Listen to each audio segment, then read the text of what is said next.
Welcome to chapter 3. As you can see by the slide, we're going to talk about GDP, which stands for gross domestic product, and we're going to talk about economic growth. Talk about the circular flow of national income, and we're going to talk about equilibrium within this circular flow. We're going to talk about the components of gross domestic product and some of the issues or challenges that comes with calculating the proper or total GDP. We're going to talk about economic growth and the benefits of economic growth, and also the importance of productivity. In the basic model, you have the left-hand side, which is businesses or firms, and then you have on the right-hand side households. So the businesses sell goods and services to households, and households provide factors of production to the business, labor in particular. The financial flow goes in the opposite direction. Households take their money and they give it to the businesses for the goods and services, and businesses pay rent, wages, interest, and profit, which we talked about in chapter number 1. So this shows you that the physical flow of goods and services, or factor services, is the opposite to the monetary or the dollar amounts. So you're hired by an employer, they pay you money for you providing time and effort, and then you take that money and you buy goods and services from that business or other businesses. So the product market is the market for the consumer goods, and the factor market are the factors of production. So you, when you're working, are a factor market. So you can see again, the product market is at the top and the factor market is at the bottom. So the consumer goods and consumption is the product market. The factors of production are the factor market. So in this particular case, there is a quantity of money in the system at one time, and the flow again is opposite to the physical. The physical flow and the monetary flow are opposite to each other. So every time you have money that is spent, it adds to the flow. And there's something called velocity of money. So you get total income, GDP, and you divide it by the money supply. And we will talk more about the money supply in upcoming chapters, but just think of it like how much money you have. Just multiply it by, or have it applied to the Canadian economy in general. Savings there is really no thing as saving. It's a lot of books refer to it as deferred consumption. What this does is the leakage. What that means is you are paid $1, you spend 95 cents, you put 5 cents away in your bank account. That 5 cents does not get spent. Again, one day it will eventually. It can be years down the road or decades, but that 95 cents gets spent and then goes on and on. Also, banks know this, so they can lend you money based on your savings, or people who are net savers. So the savings account is consumption, or income, minus consumption. So Y represents income and C represents consumption. So the amount of money you make, your income, minus how much you consume, becomes the difference is the savings rate. Savings, as I mentioned, is a leakage from the circular flow, and in investments is spending on capital goods, and it's not based on income because it's based on other factors, which we will talk about. So adding to the circular flow, you have something called financial intermediaries. What they will take is that they'll match net savers with net borrowers. These are banks, financial institutions. So they simply match, and on a global scale, they match countries that have net savings with countries that want to borrow. Imports are a leakage. because the money goes out of Canada. So if we import, say, gems from Australia, then we will have to pay the people in Australia money for that. So that is a leakage. And exports are an injection. So we sell timber to a country in the Caribbean, and that country will need to pay in Canadian dollars. They will need to pay us for the export of lumber or oil or whatever we are exporting. So you add that factor. Again, pay attention to the fact that the physical flow of either goods or services is opposite to the financial flow. So governments tax us, as I'm sure we're all well aware of, through GST, income tax, and various other forms. And so that takes money out of the economy, but those tax dollars are used by the government and they spend the money. So they take our money and they spend it.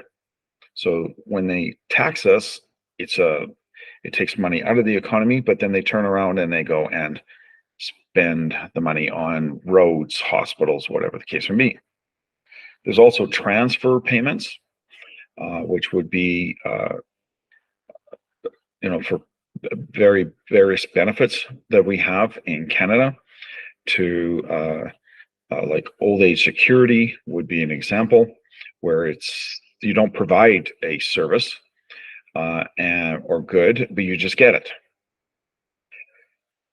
Excuse me. Sorry about that. You simply get the funds. So you don't have to provide a service. You just get the funds. And there's others for people with disabilities or other transactions.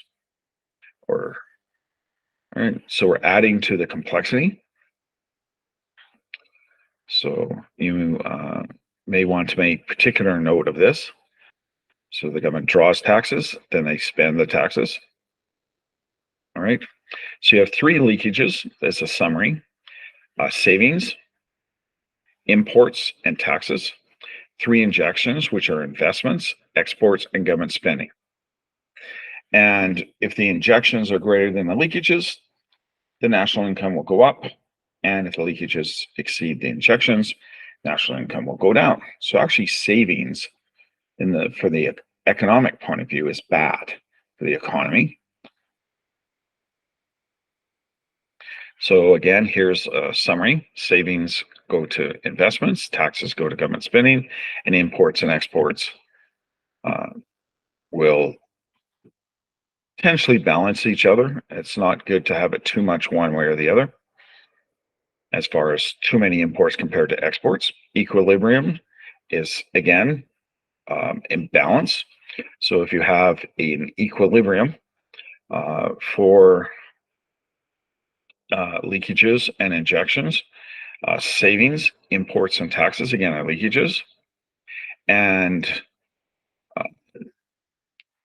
the investment, the exports, and the government spending are injections.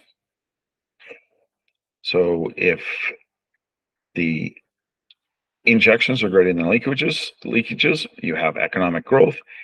And if they are less, you have a recession. So depending on government spending is a big factor, and it can actually lead to economic growth or recession. During the pandemic, the government made sure they kept their spending up so that there would not be a worse economic situation than before. This is something that, years ago, in fact, a long time ago, when there was a downturn in the economy, the government would actually make it worse by spending less. So governments have learned that in bad economics times, they need to keep people employed and they need to keep the economy going. And in good economic times, they can try and reduce their spending. Case, the value of the production is the sales revenue, of course, and then of course that balances off with the aggregate expenditures, the amount spent by buyers. So here we have value of production is sales revenue, or also need the two should be the same. I mean, it's one person's expense is another person's revenue, if that makes sense. So your tuition for SAIT is an expense for you, but it's revenue for SAIT, and the two numbers match. And again, value of production can also be the cost of production, including profit, so total income. So aggregate expenditures can be used to determine total income. Also have aggregate expenditures are based on consumption, gross investment by businesses, government spending, and net exports. So exports minus imports, or simply XN, which stands for net.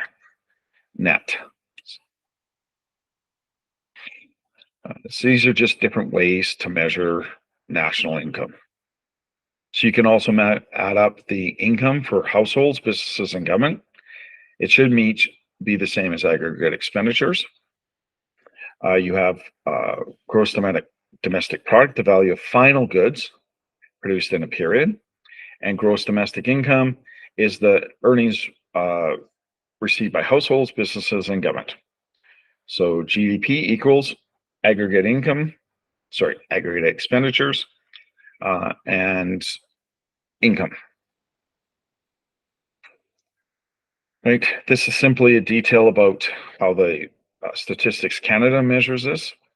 They talk about the spending of consumer goods, durables and non-durables, etc. Investments, government spending, and then net exports. So what you have is depreciation. Which you would have learned in accounting. As you buy a new car, it depreciates over time, and eventually you'll need to replace it. You build a house, it depreciates over time, or can, like from a physical value.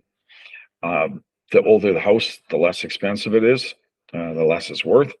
But people will then renovate it, etc. Indirect taxes are things like sales taxes, like the GST. Net domestic product is the accounting depreciation. So you got net domestic product is GDP minus depreciation minus indirect taxes.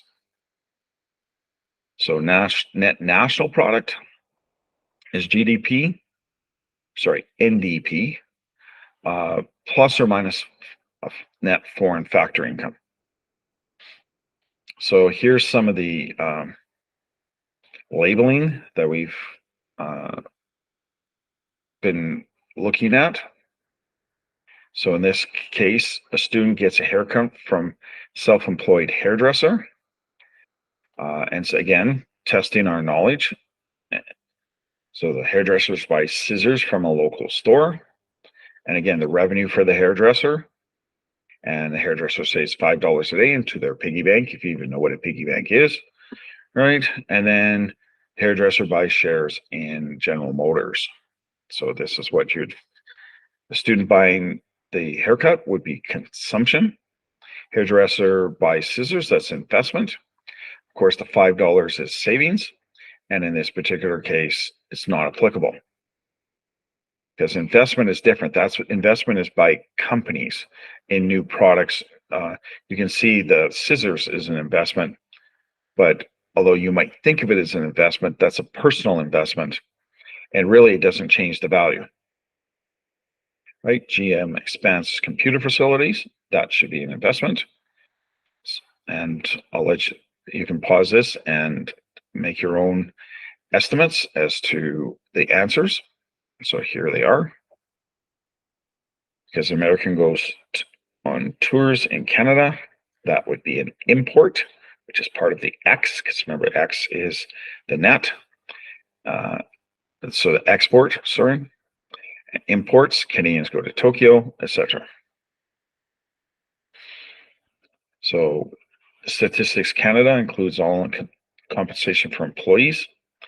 It also includes gross operating surpluses, that would be profit, mixed income, taxes, and indirect taxes. So here's where you have the expenditures, and here's where you have the incomes. And the two should total to be the same thing, even though they are different sets of numbers. So you have the expenditure approach and the income approach. So, of course, expenditures are consumption, gross investment, which again is businesses buying a new piece of equipment. Government expenditures, net exports. So you have it at market prices minus depreciation, minus direct taxes, and then net foreign income, and then you have the two matching based on basic prices. So basically, the expenditures need to match the income. So you should get the same number either way. So again, testing our knowledge, we have personal income, we have corporate profits, undistributed corporate profits, then we have corporate profits, government transfer payments. So in this particular case, you would add the first four, personal income, undistributed corporate profits, which are retained earnings, corporate profit tax, and other income not paid. And then you would simply subtract, in this case, government transfer payments. So net domestic income is income after accounting for depreciation and indirect taxes.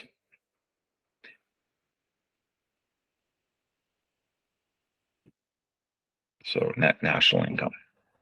You can see from the adjust for foreign ownership, foreign workers, and foreign workers working in Canada and Canadians working abroad. Personal income, I think you're well aware of this. This is your gross paycheck. Disposable income, this is how much money you have after, this is your net pay.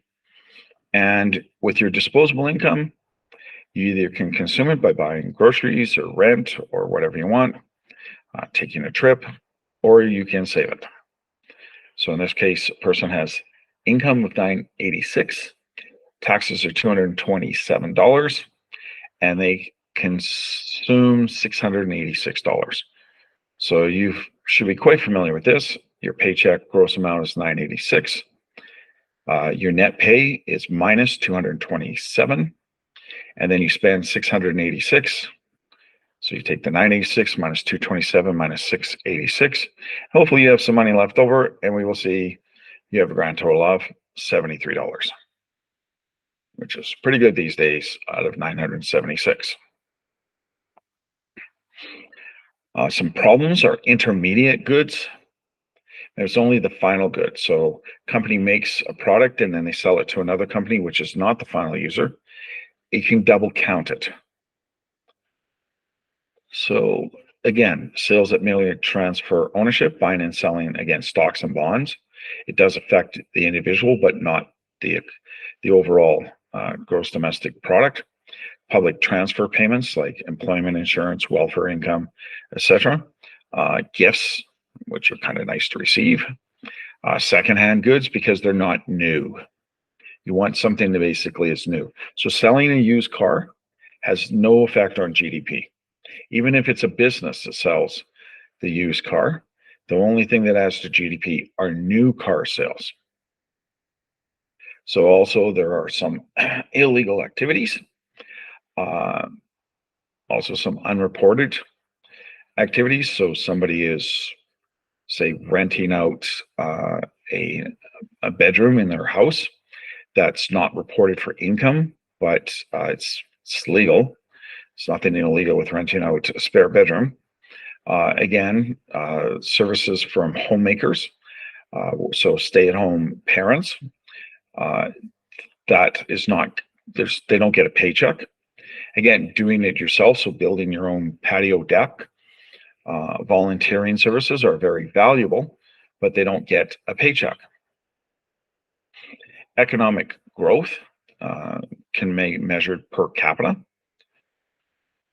You have nominal, which is before inflation, and then real, which is factors in or subtracts inflation.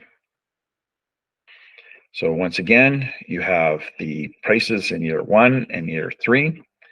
As you're aware, we have inflation. And so comparing a dollar amount from year one to year three is not the same. Uh, Hopefully, you through your careers will get raises.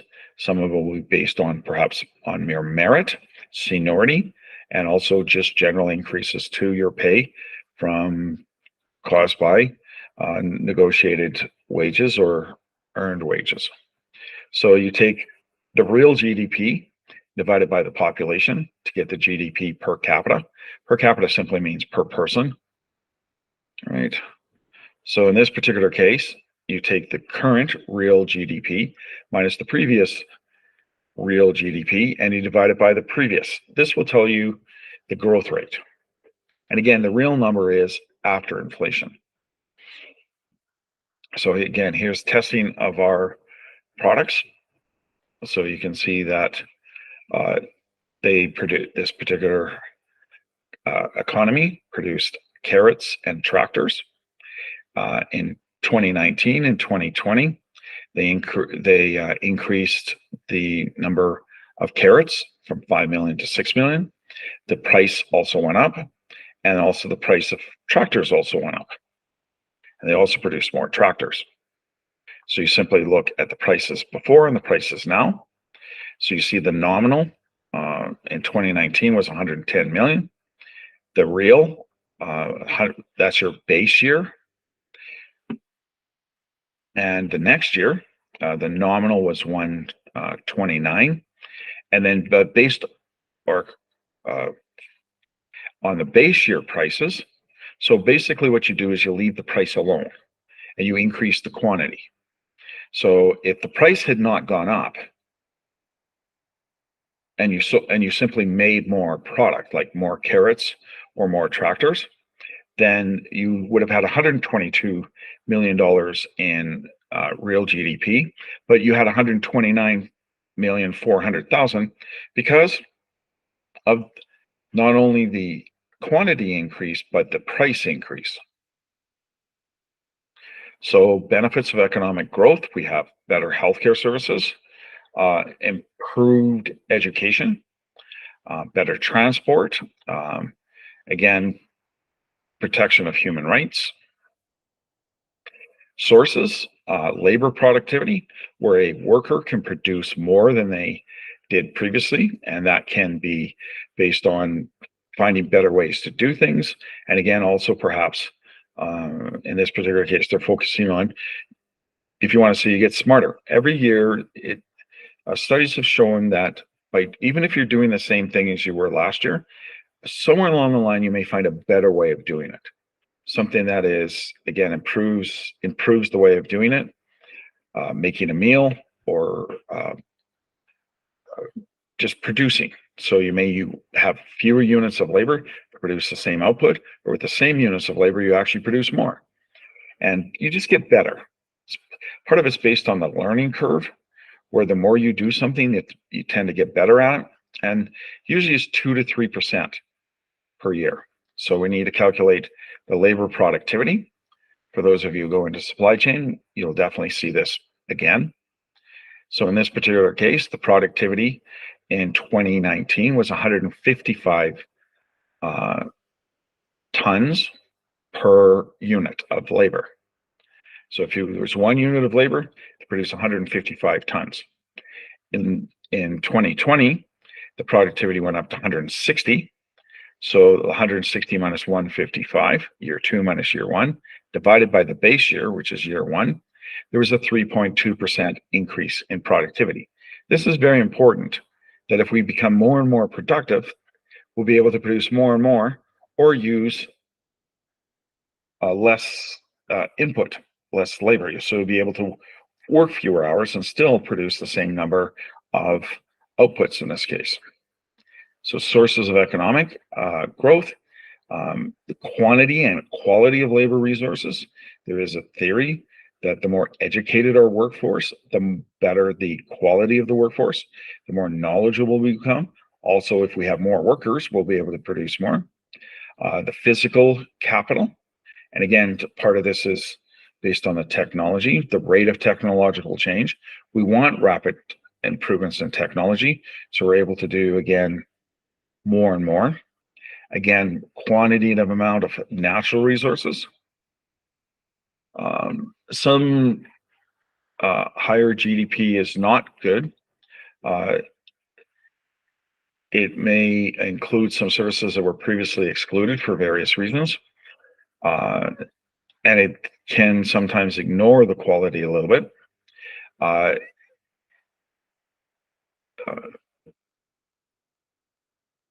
Increased leisure, since it means less growth, is regarded as bad. So if the leisure is caused because there's less work, then that's considered to be bad. And it doesn't measure how fairly the country's income is distributed. All right. Here is again a summary on chapter number 3. Once again, I'm not going to repeat what has already been gone over in the previous slides. So this is just, if you are saying, I know point number 1, I'm a little fuzzy on point number 2, then I need to go back and study point number 2. But these are the kind of things you can be expected to know and be tested on in your assessments.